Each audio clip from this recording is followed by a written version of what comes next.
Thanks for coming. My name is Josh. I'm from WestCycle. I'm the schools manager.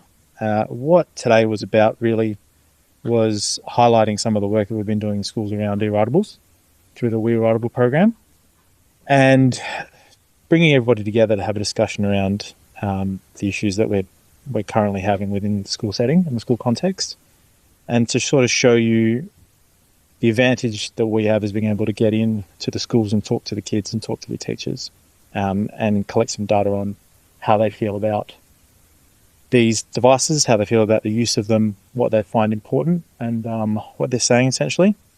And so for today, I'll start by going through what I have been doing, and then the Road Safety Commission will jump up as well. And thank you as well for the police for being in attendance. And there'll be a Q&A session at the end. Okay. I would like to start by acknowledging traditional owners of the land in which we gather to talk about this today, and we'll go from there. It's okay. So, I'll click. Oops.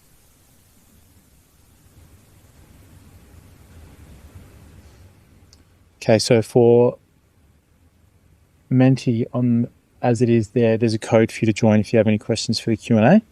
If you're in the room, that's okay. But if you would still like to jump on and add those questions as we're going, we'll use the QR code.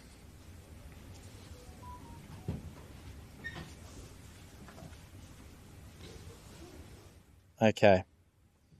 So when we created this program, the aim of it was to be able to access users of these devices and get the opportunity to provide them with some training in a safe environment, as well as provide them all the understanding and knowledge around the current legislation for the devices, because there's just a lot of unknowns amongst young people using them.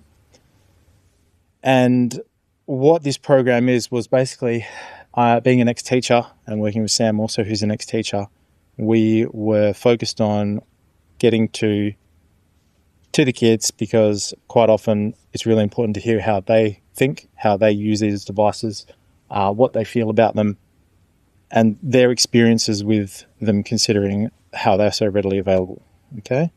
It's a community resource because as part of the program, we distributed social media assets through school channels to give a little bit more information to parents as well around legislation around correct use and those sort of things. And I think as a whole, that's been a really important thing, is informing parents and caregivers around the devices, and just getting the conversation started as a whole. Okay.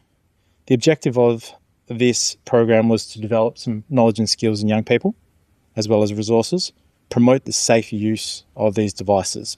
And we'll get into a little bit more what I mean about that as we go through.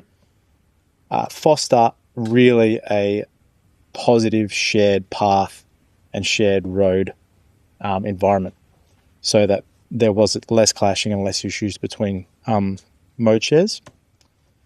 Educate not only students but also parents on these devices and the implications of use. Raise some awareness around some consumer protection issues that we're also facing and that a lot of people just don't know about. And then provide a real platform to keep this momentum going.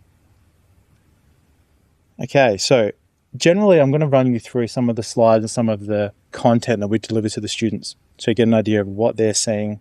Now, we're only allowed to deliver 16 and above, so everybody that took part in this program was older than 16. And this is just the sort of information that we go through with them, so they get an understanding of these devices, what's legal, what is an eRideable as well, because the classification is becoming very, very muddy. We look at legislation, and we talk about how you need to be doing all of these things if you're out using them. We recount their stories and hear back about how, for a lot of them, they think it's completely normal for two people to be riding them because it's just what they see people doing. So by informing them, saying actually no, and these are the reasons why. Okay, there's one person per device because the devices aren't made for two people. There's not a big enough platform. The brakes don't work properly. If you've got two people on them, there's all sorts of issues you're going to come across. This is the why. And I think that works in our experience teaching really well with kids. They need to know why. Just telling them something is a way because it is, they don't tend to like accepting. But if you go, this is why, this is the way. We look at the different types, and we quite often ask, say, have anybody ridden any of these? And we talk about the implications of their safety, the implications of where they can and can't be ridden, and just the mode of handling each different device too, which is a skill set in itself. A practical session, after we go through theory, we run a practical session where we look at starting up the devices, the safety features, where the brakes are, how fast they should be going, the weight distribution as you're riding it, which is a skill set as well, which would save a lot of people a lot of hassles if they knew to not stand 2 feet together right to the front, holding onto the bars, okay? Because it's just where you just run into all sorts of issues. Effective and emergency braking, and then real life situations too, where we look at what it would be like crossing a road. The fact that there might be a bit of a delay on the throttle, so you have to do a bit of a push start on the device. And just running through these skill sets with these kids in the hope that if they are going to be riding one, they're making the right decisions and they've got the skills to handle it. We talk a little bit about consumer protection too. And we talk about how that any device that is illegal, e-scooter as an eRideable, can only be ridden over 16. Things that are marketed to certain kids. I ask if anybody's got one at home. The amount of kids that were just purchased one when they were 13, 14 by a parent, not knowing what isn't legal with certain devices, and getting that information out to them there's a lot of surprise on their end. They're like, oh, we didn't know that. They'll go home, they'll tell the parents and take the information from there. Now, as part of it, I've been collecting data on students. So through quizzes at the start, surveys post, and through activities that we do throughout the session, I get to get real insight into what it is they do know, what it is they're saying about the devices, and I just want to share some of that with you today. So as we look at it, 82% of the participants are aware that only one person should be riding a device at a time. So of the over 260, 270 students we've been able to get to so far, 82% of them know that only one person should be riding one. 61% are aware that you must be over 16. And quite often the numbers they pick are 13, 14, because that's what they see modeled. They see a lot of kids their age riding that to school, and they think that that's okay because they've seen it done. 60% of participants know the areas in which you can ride one. 37% are aware that the maximum speed is 25. Had a lot of recounts of people going a lot faster. However, what might be good about that is the ones we have been surveying, that's the maximum speed that's there as an option. So they're picking lower speeds that they think are legal. So that actually might be quite a good thing. 21% are correctly able to identify eRideable traffic offences. And 8% are aware that e-bikes are not eRidables. And again, we go back to that classification where by us passing on the information to the saying, these are what eRidables are, this is how they fit within the systems that we're working, we're starting to hopefully change some of the knowledge around that. What do they think? I get them to rate certain things through activities about where they place importance on different aspects of eRideable usage. For them, age is not important. As students, they look at it and they go, doesn't really matter. Someone who's 14, 15 isn't that far away from me being 16. And that's where this is purely based on what they think and their through activities that we do. Legislation, they actually rate quite highly. Physical welfare, they rate really highly. Convenience, social pressures, they do not rate very highly. They don't cite using these devices illegally because they're pressured into doing so. Experience, and lastly, skill are the two highest things that they were considered to be the most important with the use of these devices. And rating someone's experience in using one and skill in using one over their age always came up as a point of discussion.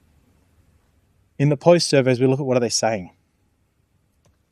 Now, what we run through is a 5-question post survey look at a post course survey in which we talk about how likely are you now to follow current legislation now that you've been taught it? How likely are you to adopt safe riding practices now that you understand how to physically use one of these devices?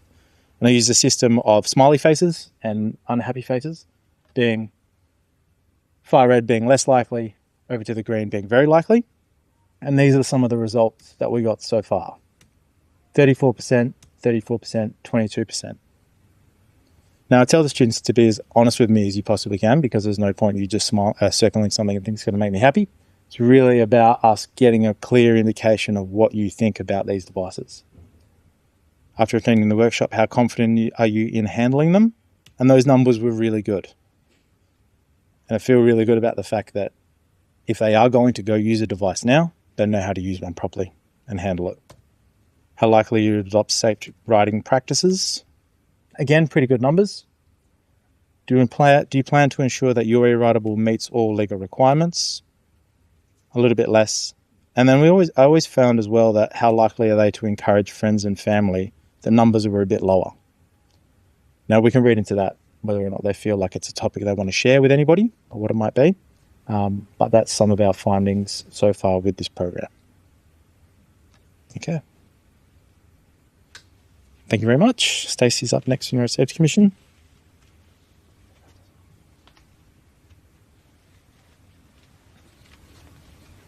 Thank you, Josh. Thank you.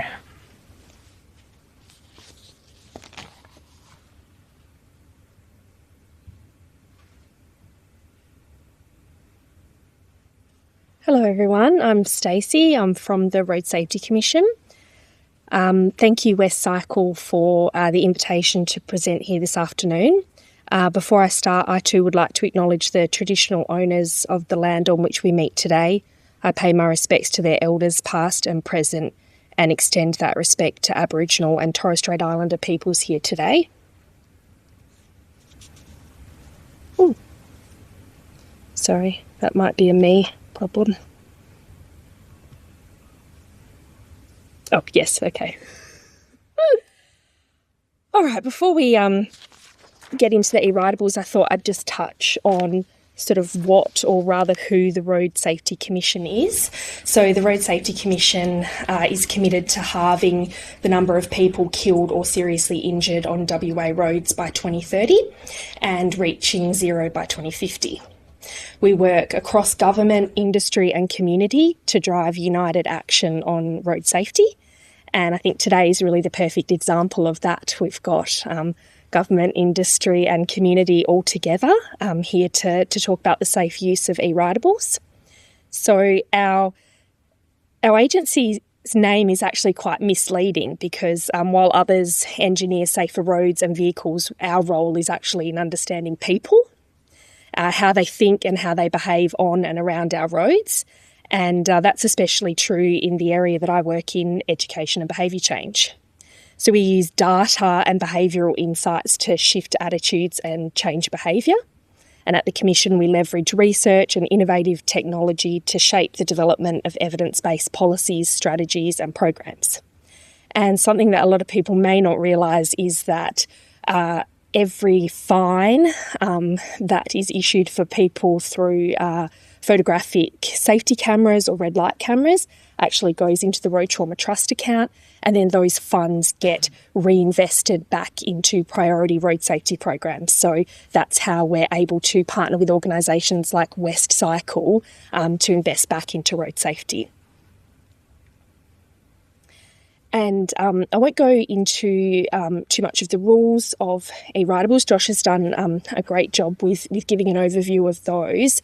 But I did want to provide a little bit of context around the introduction of the eRideable legislation.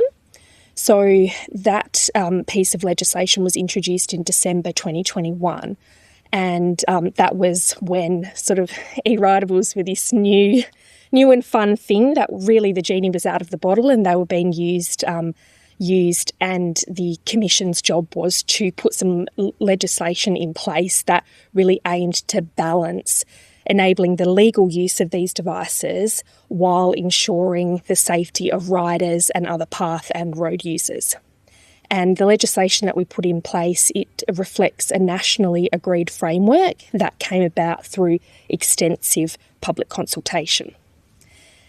I was actually due to join the Road Safety Commission just a few months after this legislation was introduced. So in February 2022, I was all set to start my new role as the media advisor at the Road Safety Commission on a Monday morning, but the phone rang the Sunday that there had been a fatal eRideable crash. A 13-year-old boy was riding an eRideable in Butler, and he collided with a car and later died in hospital. So that was sort of T-1 day at the Road Safety Commission for me. So I think that has always really shaped the way that I've always understood the dangers that these devices can pose to the community, and in particular young people. So I really enjoy doing what I can to spread the word about safe and legal use of eRideables. So yes, safe and sensible. If I had $1 for every time I'd heard the Commissioner say safe and sensible, and that really encapsulates everything that we want the community to take away when we're talking about eRideables. So when we break it down like this, it is honestly quite simple. Legal age, 16 years and over. And if that's honestly the number one thing that we could impress, and it's so hard because the students don't really care that much about it. And that's why we widen our net and look at the school community, look at parents, and how we can try and really get that message across, because, the thing that we say is that they're not toys. They are fun, but they're not toys. So legal age, legal device. So we've kind of come up with this 25-25 that, so we can remember, there's lots to remember there. So it's no bigger than 25 kilos for the device, no heavier, and no faster than 25 kilometres at ground level. So it's a nice, easy number for people to remember. And just to be ridden in the right place. So that's your paths and your low-speed local roads, not high speed, obviously, and to be ridden in the right way, which Josh touched on, the double dink, which is a little bit of, we see that quite a bit, and something that we try and really discourage. I've got a bit more on that later about how we try and tackle that with our marketing approach. So with the legislation having been in place for a couple of years now, one of the things that was really important to us was to go and actually see how that's working in practice in the community. You can write the best piece of legislation and the best rules in the world, but whether or not people are actually following them it is another matter. So it was really important to us to go out and do this review. That was published in May 2025. And that included a whole lot of literature review, data, stakeholder and public feedback, and findings that was undertaken by the University of Western Australia. So it found broadly that the existing rules are well supported and that achieve that good balance that we were looking for. The dimensions are appropriate, which is a good thing. More action is needed to decrease conflict between pedestrians and eRideable users. Education on the rules should be continued and enhanced, which is another reason why it's great to be here today. And further action is needed to encourage compliance, and that includes increased enforcement. And that the larger, heavier electric devices could be classified as a different vehicle type. And, that's sort of reiterating to people as well that, that not everything that's electric is an eRideable. It is a very defined scope when we're talking about eRidables. Now, there were a number of recommendations from the review, but I've just kind of picked out the ones that I think is most relevant here today. And that's, again, that we need more targeted education and awareness for school-aged children and their parents about buying eRidables, the rules, rider courtesy and safe riding behaviour. So with that, we will develop an eRideable safety action plan in conjunction with stakeholders. And again, around that, these larger, heavier devices that fall outside of the bounds of what is an eRideable. And it's also worth noting here as well, while we're looking at the review, that the Cook government has initiated a parliamentary inquiry into the safety regulation and penalties associated with the use of eRidables. And only yesterday that scope was extended to include e-bikes. And if you want to keep up to date on that, please do so via the WA Parliament website. Okay, so a little bit here about who's at risk when we're looking at some of the dangers of eRidables. So Since 2022, there's been 10 deaths involving eRidables, 9 e-riders and 1 pedestrian. And if we look at the Commission, we tend to look at 5-year average trends. If we look at between 2018 and 2023, there was 140 serious injuries. And data shows that that's mainly at risk is males, as we see across a lot of our road safety statistics, unfortunately, 31 to 45 years. But yeah, having 2 young boys myself, I've highlighted that male because that, you know, they are the ones that are showing up later in the stats there. So, and it's really important to note, and this came through really clearly in the eRideable review, that the majority of fatal and serious injuries do involve illegal devices or illegal behaviour or the combination of both together. So, you know, if we kind of say, if you are safe and sensible, you know, that you're on the right track there. And that sort of leads into injuries. So your most common types are fractures, dislocations, sprains, soft tissue damage, more likely to be to the head or upper body than the lower body. And a high proportion of head injuries are due to non-helmet use. Now, I did get the Road Safety Commissioner's permission to share this story. He wouldn't offer up any photos, but I just wanted to sort of to share this because it's something that kind of, you know, puts it into perspective for us, which is Commissioner had a meeting that he wanted to travel to on his eRideable from we're on end of Adelaide Terrace down right into the CBD. So off he set, he was in his suit, it was a, you know, evening function. And I don't know if anyone knows King Street, but you kind of got these cobblestone style pavement treatment in parts of it, which is really good for, you know, road safety. And he's hit an uneven piece of cobblestone and he's gone flying. And he's scraped up and bruised his hands. I think he had some abrasions to his face, had a helmet on, luckily. And most devastatingly, he's ripped his suit, completely ruined.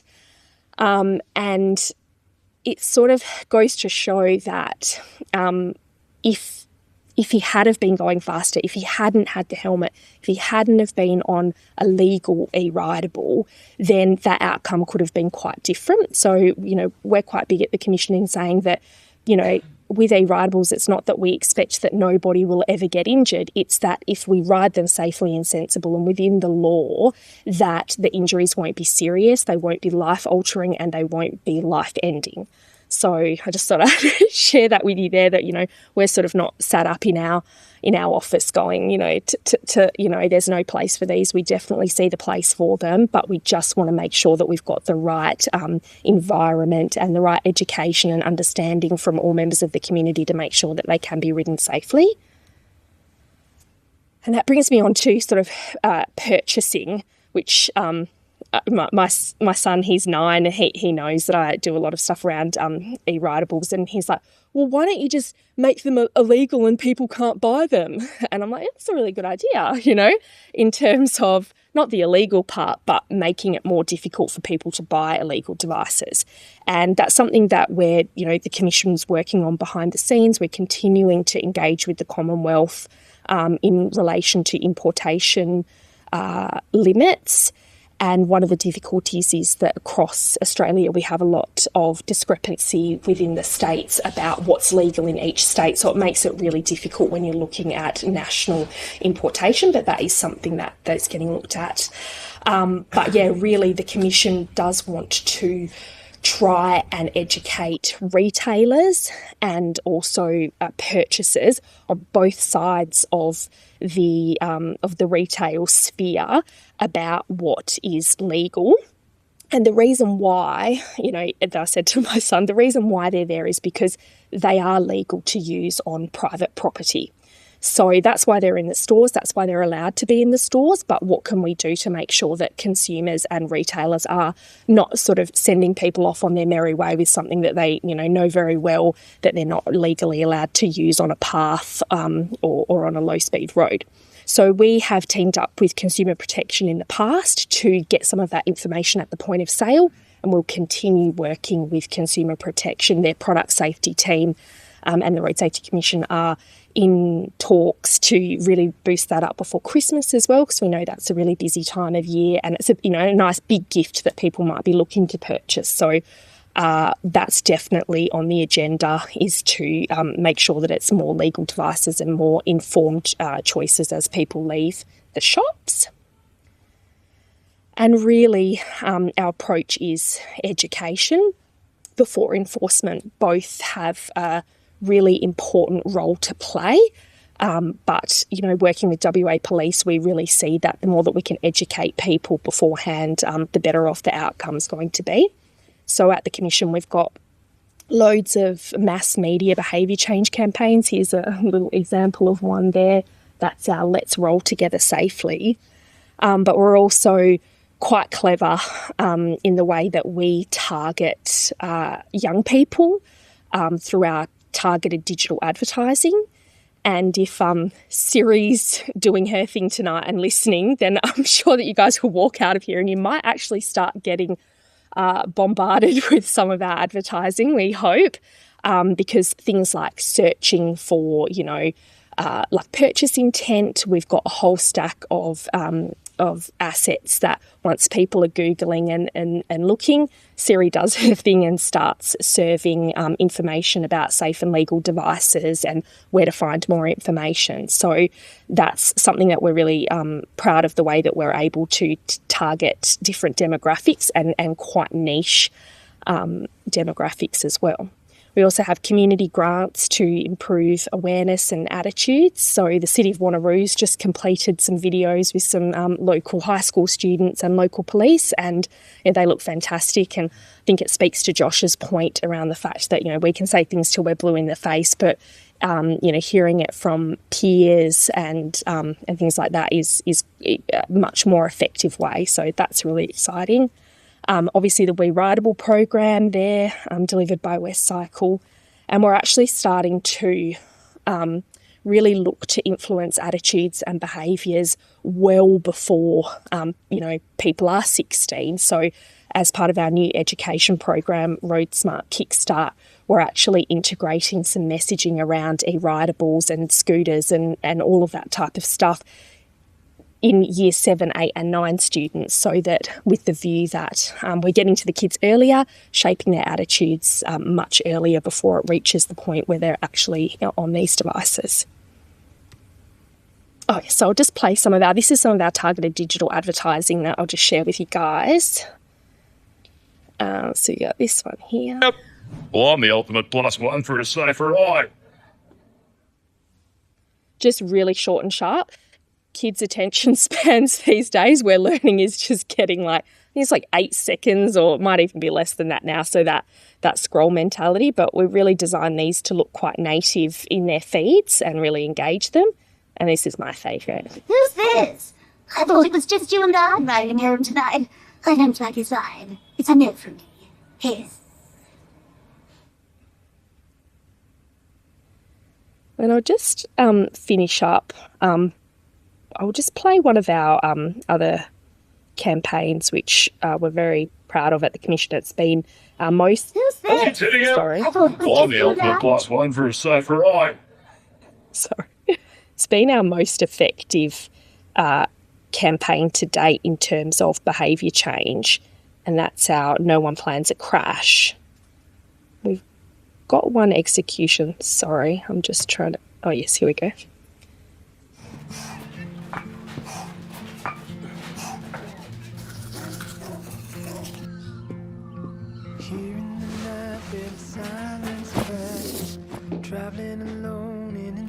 Anyway, I'll see you tonight.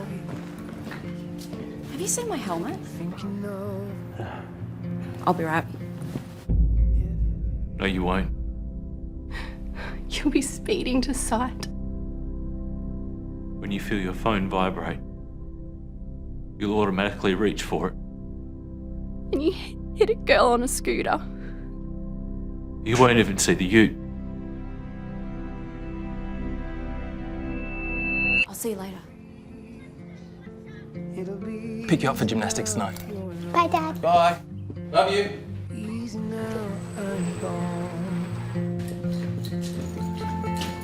Authorised by the State Government, Perth. So the reason I wanted to show that one, sort of to wrap up my presentation, was really to show that it's not just about the eRideable users, it's the whole system out there, and we're very aware of that, and we know that we can't just focus on making e-riders safe. That's a very important step, but we also need to make sure that it's the car drivers and it's the everybody else around them. Because I know, it's a scary thing to imagine. They're vulnerable road users, literally by definition, out there. So we really want to make sure, and I think that illustrates really the fact that we all have a role to play on the roads, and that's something that we're very mindful of, and really trying to educate the community on as well to keep everybody safe. So in terms of information and resources, the Road Safety Commission has loads when it comes to eRidables, and they're on our website. There's stuff that's downloadable for printing, adding to newsletters, digital resources to share on P&C Facebook groups, school newsletters, all that type of stuff. And then if you follow us on socials, you can keep up to date with all the latest, and that stuff's just really easy to share and push out through your own channels as well and spread the word. So that's all from me. Thank you. On to our Q&A. So feel free to jump onto menti.com and pop the code in, or you can use the QR code if anyone's got any questions for. We are very lucky to be joined by, obviously, we've got Josh from WestCycle, we've got Emily Howe from the Commission, who's our Principal Policy Officer, and also a special thanks to Inspector Laura Russ and Paul Simpson from WA Police. Yeah. Fire away. Oh, here we go. Is it illegal for people to sell scooters on eBay or Marketplace without saying they're illegal? Yeah, it's a good question. Might throw that one to Em. Well, that's actually a bit of a consumer protection issue there. Obviously, there's the Australian consumer law, which governs the sale of things and false and misleading information and all that sort of stuff. So that's not really in our remit, but basically, it's not illegal for people to sell these illegal devices, but it is illegal for you to use them in public places. So if you wanted to use it on your own private property, that's fine. And that's sort of why people can sell them, I guess. But we are trying to do a bit of work on that, because obviously if they're there, people will buy them and people will use them, whether they realise that they can't use them or not. So we're trying to work with retailers to just, encourage them to actually tell people, yes, you could buy this, but you'll only be able to use it on private property. So that's a bit of a work in progress. Thanks, Emily. And I guess that's where we encourage people typically to try and shop at trusted retailers where they can. I know I'm a sucker for a marketplace bargain as well, but it does sort of, open up that other can of worms as well. Yeah. There's a few there. Oh, no. That's me not doing the right thing. Oh, click enter. Thank you. Oh, where should I be buying eRidables for my children? Ooh. Go on, Em. Well, you shouldn't be if they're under 16. Yeah, good question. Qualified children. Yes. So if your child's under 16, they can use a motorised scooter, which is an electric scooter, but one that can only do 10 kilometres an hour, and it needs to have a motor of 200 watts or less. So they're the low-powered scooters. They don't go as fast, and the batteries typically don't last as long, that sort of thing. But there's not a huge amount out there, but if you go online and things, you can find them. I guess, you just need to make the choice if that's what you want your child to be riding, or whether they should just maybe stick to a bike or something else.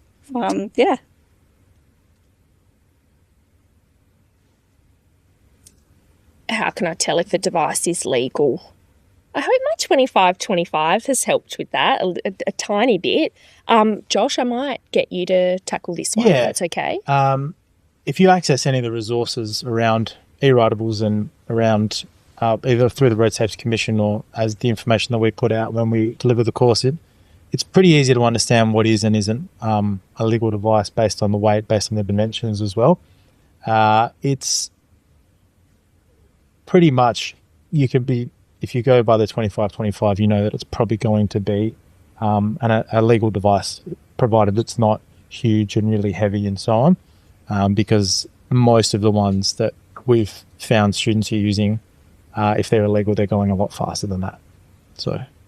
And on the Road Safety Commission website, we do have a buyer's guide, and we're working to even simplify that further to have like a checklist that parents can, take into store and sort of have with them as a bit of a guide, because it can be, a lot, and you've got salespeople and sometimes they don't know everything. So, we're trying to make that as easy as possible for parents to make informed decisions there.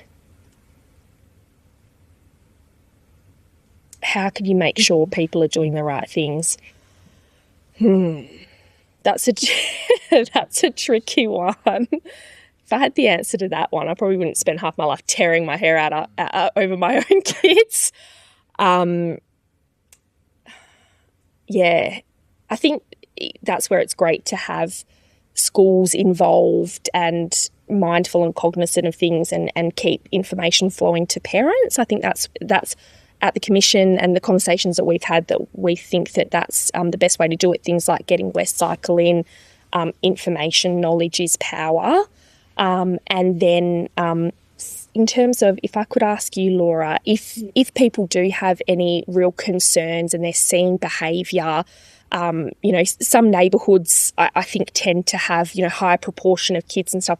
If people get the sense that it may be that people aren't doing the right thing, what would be the best course of action? Because I know there's a lot of different avenues for accessing police, and we want to make sure we get it right. So I guess to make sure people are doing the right thing, it actually goes back to you as a parent. So you as a parent need to know what your child is doing, and you as a person needs to make sure that you're actually doing the right thing as well, because eRideables can be a dangerous thing. So it comes down to, I guess, if you do see something happening, you can ring our 131, what is it, 131 444 phone number and report it, or you can go online to Crime Stoppers and make a report as well. But I guess realistically, if everybody took responsibility and made sure that they knew what the laws were and followed those laws, we wouldn't have a problem with making sure that people are doing the right thing. Yeah, absolutely. Thank you. Oh, how can we get the eRideable program at our school? Great question. We're actually just finishing up. That's a great question for us. Yeah, probably a great question for you guys as well. I'm actually just finishing up the program now based on the round of funding. So if it's refunded and it's possible to deliver it again, then we'll probably put a call out to schools to see who would like to have it there to educate their students. Yeah, and if schools were interested in either just getting your resources, is that something they could get in touch with WestCycle or the Commission, and we can share those as well? Definitely. Perfect. There's a webpage as well. Oh, cool. The difference between an e-bike and an eRideable, why have they been separated? Oh, Emily, I'm going to ask you this one. Okay, well, look, e-bikes were allowed before eRideable rules came into place. So an e-bike, the rules that apply to e-bikes are the same rules that apply to normal bikes, except that you need to be 16 to ride one. Now, the e-bike itself also needs to meet certain criteria. So it needs to be pedal assisted, so it can't just be operated by a throttle. You still need to actually use your legs and be pedaling at some point. And the motor can be up to 200 watts or 250 watts if it is a pedelec, which meets certain EU standards. And, they'll usually have that sticker on them if that's the case. And usually with those, or with all of those, the motor cuts out when it reaches 25 k's. So if you do see now those bigger sort of e-bikes that just keep going, they're not a legal e-bike. So definitely don't be purchasing one of those, because that could be seized and crushed just like an e-scooter that doesn't fit the eRideable dimensions. So that's important as well. Should I cover all of that? Yeah, that's very good. Yeah, Yep. very good. And we've got loads of information on the Road Safety Commission's website as well about e-bikes. And we've certainly seen an uptick in inquiries about those. And it's mostly good stuff, people wanting to know, is my device legal or not? So that's kind of positive. Mm.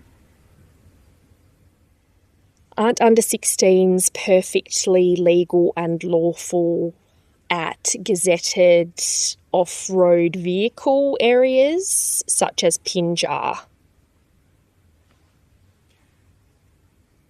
That actually depends on the circumstances. Oh, okay. So if an area is open to the public and something happens, you can actually be charged, and it could be charged because if these vehicles are actually unlawful and they are an unlicensed vehicle, and that's how WA Police will treat them. And if an accident happens or someone is fatally injured, you will still face charges of dangerous driving causing death or dangerous driving causing serious bodily harm. And I think something else that we also need to be mindful of is that if a child under 18 is caught riding an unlicensed vehicle, WA Police don't have the option to do nothing. We actually have to charge them and put them before the court. So even if they're caught on a road and it's an unlicensed vehicle, it's deemed that they have no driver's license. So if they have no driver's license under the Young Offenders Act, it's actually a Schedule 2 offence. So we cannot caution, we cannot issue an infringement. It's an automatic summons to court, and you need to go to the magistrate before the court. And if you are convicted on that offence, you then have a criminal record. So I would strongly encourage you to talk to your children if they're riding eRidables on eRidables that don't comply with the legislation. Encourage them not to do that. The law is very specific and very strong in that space. Thank you for that. I didn't know that. 16s legal at Pinjar? It would depend on the circumstances. Pinjar, so. Yep. So then if they have an accident, then they will be charged. But it's legal Yep. So at Pinjar? I would say no. If an area is open to the public and there's an accident or a serious injury, they will get charged. No, sure, but like kids, Yep. Pinjar, a kid can ride a motorbike at Pinjar. And The same thing, if the child on a motorbike has a serious accident, they will get charged with offences under the Road Traffic Act. sure, but the riding itself isn't illegal. So long as they don't have an accident or hurt someone else. Mm-hmm. In fact, a crash. Yeah. Yeah. Hopefully. How are we managing the rentable eRidables? Some apps allow you to travel up to 32 kilometres. I thought they were all speed limited. 32 kilometres or 32 kilometres an hour? 32 kilometres an hour. Yeah, I actually asked that question. That it's been edited because I was meaning like third-party apps. Oh, like where you're where you're overriding your Well, private one, Friend or was telling me. yeah. I think they changed your geolocation because some countries allow 32 k's. Students have told us they can do it on a Samsung, yes. Yeah. Yeah. Oh, okay. So with a certain eRideable, they can hijack it using the phone and break the speed. And I think limit up. looking at some of those issues will come through in the. It's restricted to 30. Yeah. But when I say break it, I mean break it. They go above It's it. not like open. So that would be considered a modified device. So that makes it not an eRideable anymore because it can go over 25 k's. So it could be seized and destroyed. Sure. It's But a again, licensed vehicle. It's my fault. Yeah, it's a difficult one. Yes. Exactly. And some retailers unfortunately tell people how to download software overrides for these devices, which is not great. We're trying to manage it through education. Yeah. By getting out to the kids before they start Sure. using these sort of things and going, hang on. And again, what I'm big on when I go into schools and deliver is the why. Why are we telling this isn't just for no reason? Yeah. This is why, because these devices aren't made to do this, because a lot of the infrastructure you might be riding on is pretty dangerous for you to do so anyway. So this is why it's these are the safe things for you to do on those devices. That's how we're trying to tackle that. Can I just clarify that point? This rentable eRideable is... No, the question's been answered. There was no rentable.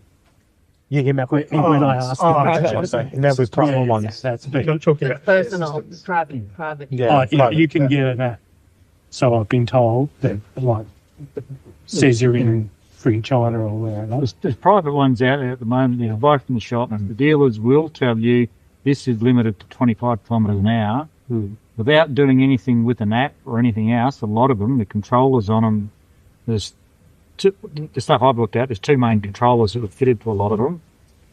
There's a particular sequence that you follow, such as you pull a lever, you press a button, you hold it for a number of seconds, it then opens up another part of the controller, you then pick A, B, C.